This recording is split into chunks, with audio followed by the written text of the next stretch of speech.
আসসালামু আলাইকুম প্রিয় বন্ধুরা, আপনার যদি কথা বলার ক্ষেত্রে অনেক বেশি জড়তা কাজ করে, কথা বলতে গেলে আটকে যান, তাহলে আপনি নিয়মিত জিভের ব্যায়াম করতে পারেন। আমরা যখন কথা বলি আমাদের মুখের বিভিন্ন জায়গায় জিভ কিন্তু স্পর্শ করে, তাই জিভ যদি শক্ত হয়ে থাকে আপনি কিন্তু সাবলীলভাবে কথা বলতে পারবেন না। চলুন কিছু জিভের ব্যায়াম দেখে নিই।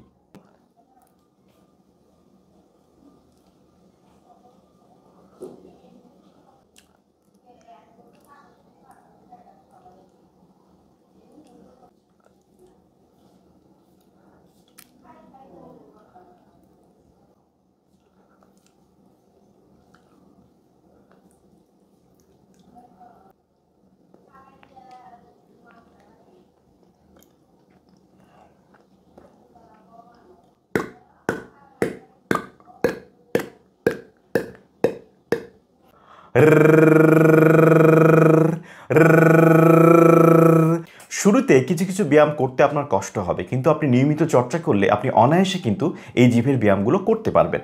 তবে একটা বিষয় অবশ্যই আপনার মাথায় রাখতে হবে, আপনি যখন জিভের ব্যায়ামগুলো করা শুরু করবেন শুরুতে অনেক বেশি চাপ দেবেন না। প্রথম সপ্তাহে 5 বার করে করলে প্রত্যেকটা ব্যায়াম, এর পরের সপ্তাহে প্রত্যেকটা ব্যায়াম 7 বার করে করুন। মনে রাখবেন জিভে অতিরিক্ত চাপ কখনোই দেওয়া যাবে না।